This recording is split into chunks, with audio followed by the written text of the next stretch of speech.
So spontaneity means having a potential to proceed without any assistance. It is a process which does not take place on its own and it requires some external aid for the reaction to take place. Similarly, HCl plus water will get dilute HCl, in which again enthalpy change is minus 75 kilojoules. That means if entropy is negative, it's a non-spontaneous process.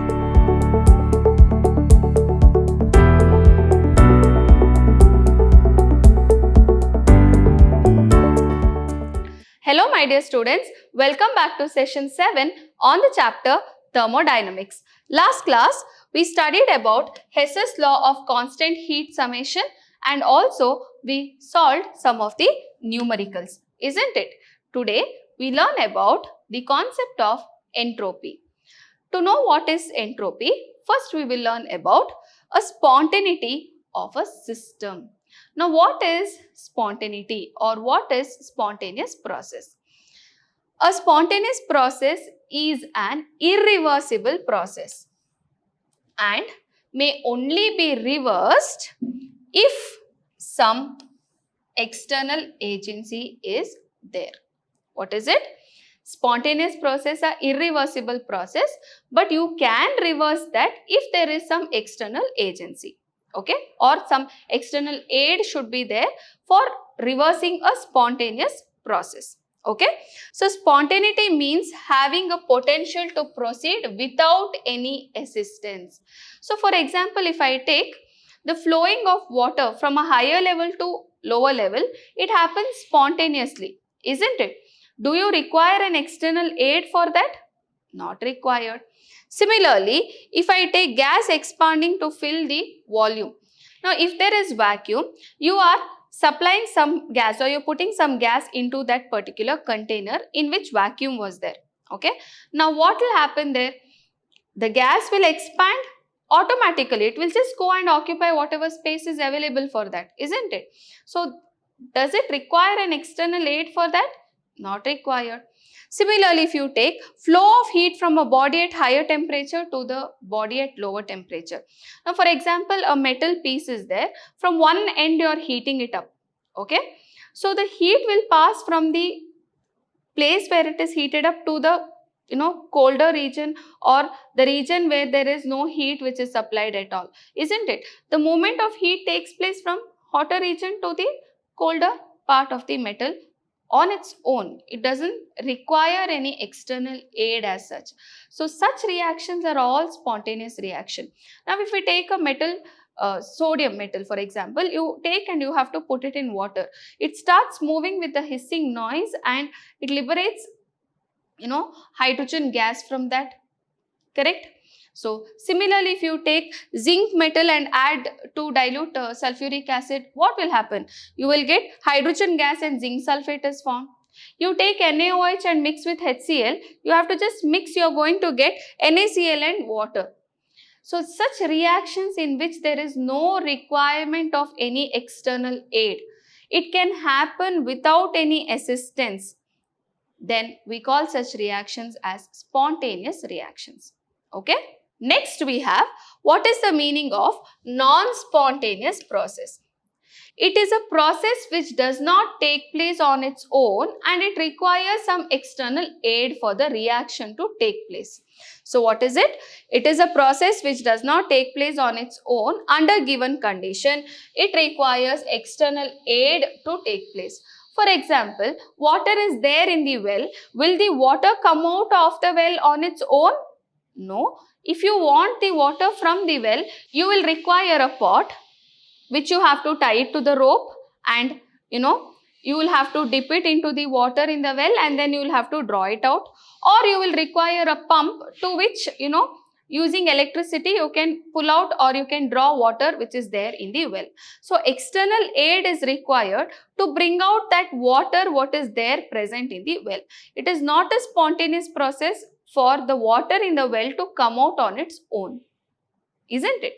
Similarly, you can also take some other non-spontaneous reactions like water which is there in the lower level will not move to the higher level at all. How can it just flow from the lower level to the higher level? That is not happening. So such processes, we call them as non-spontaneous process. So what is the, cause for spontaneity? That is the tendency to have minimum energy and tendency to have maximum randomness. Always in chemistry or any thermodynamical processes, the energy of a system is lower, then the stability is higher.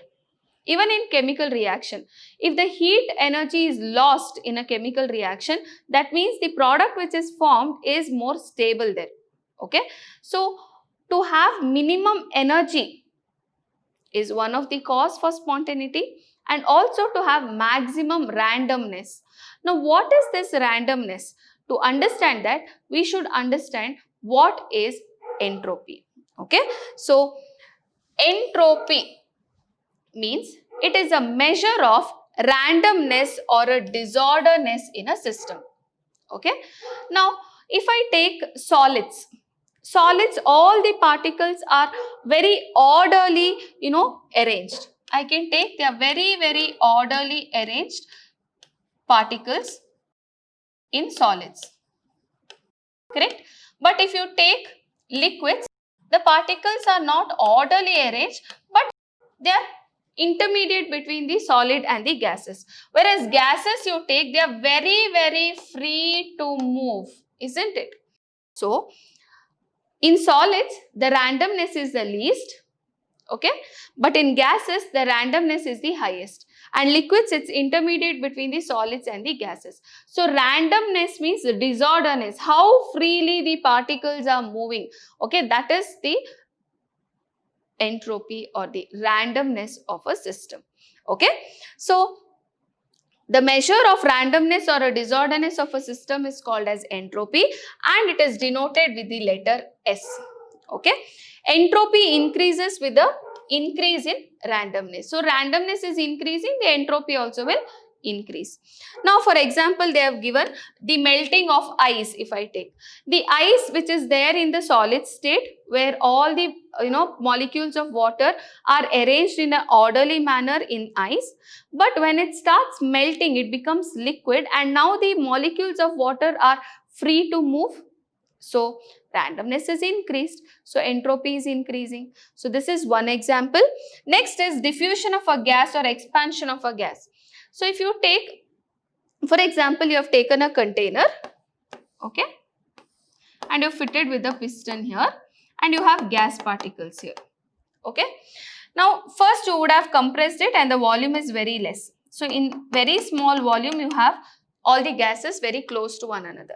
Now you pull the piston outside, okay, and allow the gas to expand. So what happens? Now it is more free to move because more volume it has got. Thus again the randomness is increased. So these are some of the examples to understand what exactly is the meaning of randomness, which is the measure or which is also called as entropy. Okay, next is we have to make some note about entropy. See, entropy in a perfect crystal is always 0. So that is a solid, it's a perfect crystal, then means entropy is 0. Okay, next we have entropy increases with the temperature increases. What is it?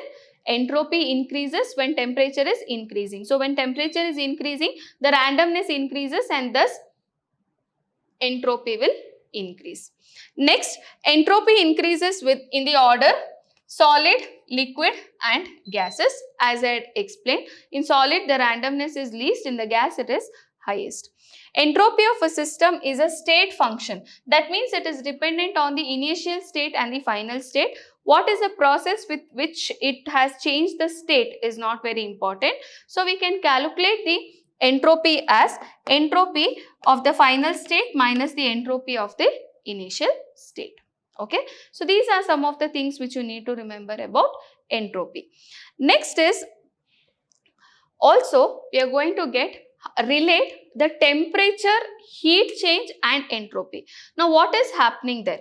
See, when heat is added to a system, so a system is at low temperature, Okay, one system is at low temperature. Now we are adding heat to that. Okay, and this causes greater randomness. So here whatever is there, the randomness or the entropy increases. Okay, now when the same quantity of heat is added to the higher temperature, the randomness did not increase as it was in the lower temperature. What is that you can understand from this? See, the system is at low temperature, heat was supplied, randomness increased. But when the system was at high temperature,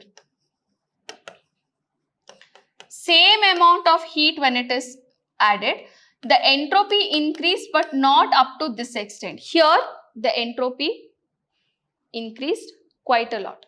That means entropy and the temperature are inversely proportional. Lower the temperature, higher the entropy. High temperature means the entropy is not going to increase so much. So I can give the formula as delta S. Change in entropy is amount or the quantity of heat absorbed by T. Okay, when the temperature is low and the same quantity of heat is supplied, then the entropy increased. When the temperature is high, same quantity of heat is applied, that entropy did not increase up to the same extent. Okay, so this is the formula which you need to remember. So temperature is in Kelvin scale, delta S is equal to Q reversible, that is the amount of heat which you have supplied for a reversible reaction by T. The total entropy you can calculate for system and surrounding for a spontaneous process is delta S total by delta S system by delta S surrounding, which is always greater to 1. Only when the system is already attained equilibrium, then the entropy change is equal to 0. The entropy is maximum, but the change in entropy will be equal to 0. So next we have the enthalpy change and the spontaneity or the spontaneous process. So what is the relation between both we need to understand. Generally a substance attains lower energy, then it gets the higher stability. And during the reactions, if you take the enthalpy of the reactants and products, usually enthalpy of the products is lesser than that of the reactants. So in such cases, what is it, how is it related to spontaneity, we will understand. For example, I'll consider an reaction A giving B. Let HR be the enthalpy of the reactant and HP be the enthalpy of the product. So as I told you, when the product is formed, they have lesser energy. So I'll consider that HP, enthalpy of the product, is less than the enthalpy of the reactant. Now how do we calculate the change in enthalpy? It is given as enthalpy of the product minus enthalpy of the reactant. Now here the reactant is greater than the product, so the value will be negative. Am I right? Yes. Reactant value is higher than the product value, so the value will be negative. Enthalpy, change in enthalpy value will be negative. And when it is negative, what do we call it as? Exothermic reaction. And during exothermic reaction, the process is spontaneous. During what? Exothermic reaction, the reaction is spontaneous. You can see NaOH plus HCl, that is base plus an acid gives salt and water, and for this enthalpy is minus 57.3 kilojoule. Similarly, HCl plus water will get dilute HCl, in which again enthalpy change is minus 75 kilojoules. And these are spontaneous process, we know that. Correct? So they are exothermic reaction and as well as they are spontaneous.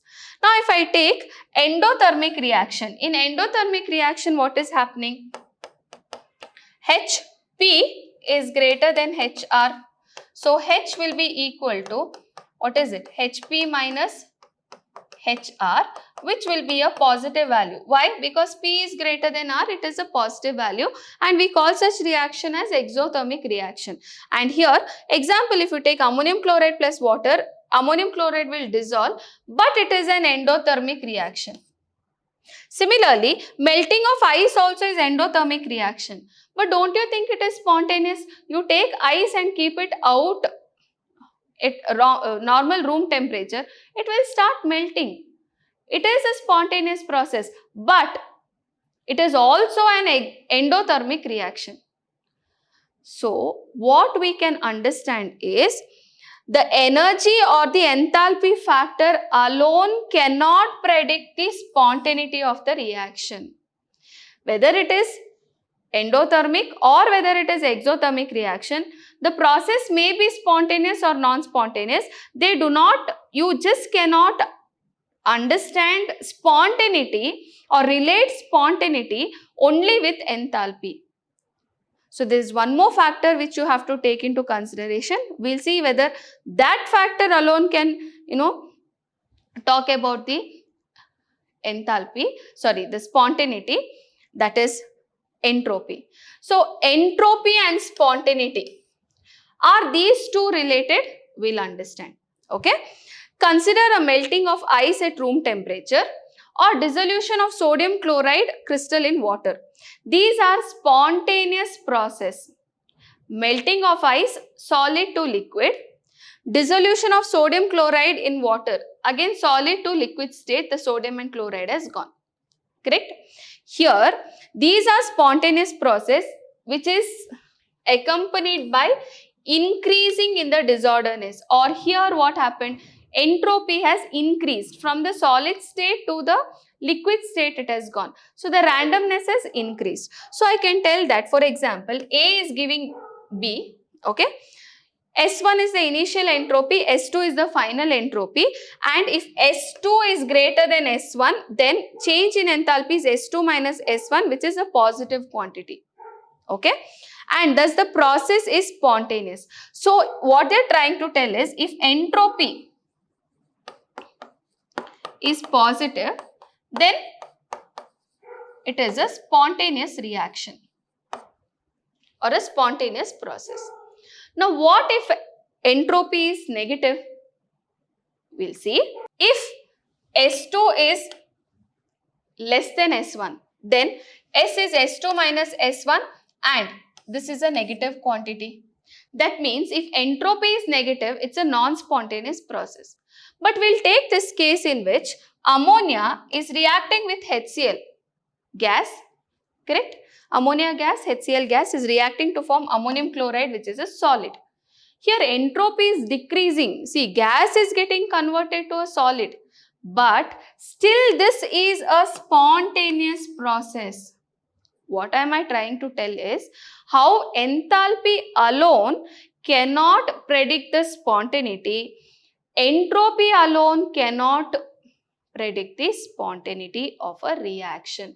Just by looking into the value of entropy or enthalpy, we cannot predict whether the reaction is spontaneous or non-spontaneous. So, to understand the spontaneity of a reaction, a new terminology was introduced, that is nothing but Gibbs energy or Gibbs function, G, was introduced. It's a new thermodynamic function. Okay. Next class, we'll understand about the Gibbs energy. Okay. So, next class, I'll explain about Gibbs free energy. So, thank you my dear children. I hope you have understood today's class. Stay tuned, stay focused.